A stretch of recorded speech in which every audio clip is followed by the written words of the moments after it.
When we work with algebraic expressions, we simplify the expression. When there is no equal sign, we simplify.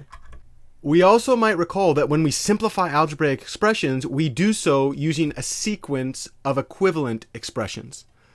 Let's go back and remind ourselves of a problem that we solved in lesson 1, video 19. We saw the problem simplify this expression, which is 2 times 3 minus 1/2 x plus 4. We see that there is no equal sign, so immediately we know this is expression, and indeed we're going to simplify. Let's remember what our solution to this problem looked like. Our answer, our simplification.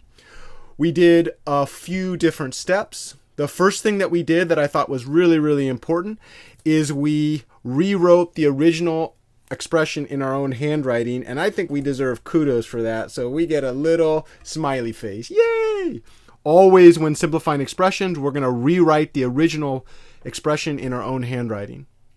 Next thing we did is we wrote an equivalent expression that came from distributing the 2 over the subtraction, and we write the equivalent expression and connect the 2 expressions, the original expression that we've written and the equivalent expression that we created using mathematical properties.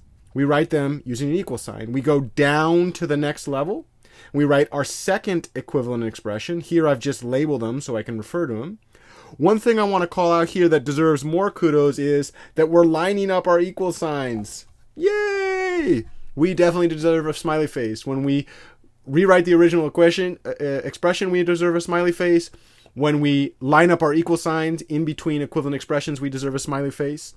We keep working down to the third by doing commutativity. We add those 2 things together.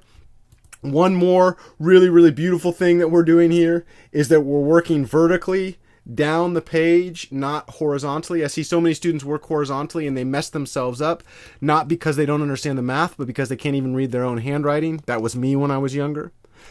And then finally, we get down to the fully simplified form and we end there. The last thing I want to say is notice that between each equivalent expression, we're leaving tons of room. That deserves a call out and some little praise. Yay!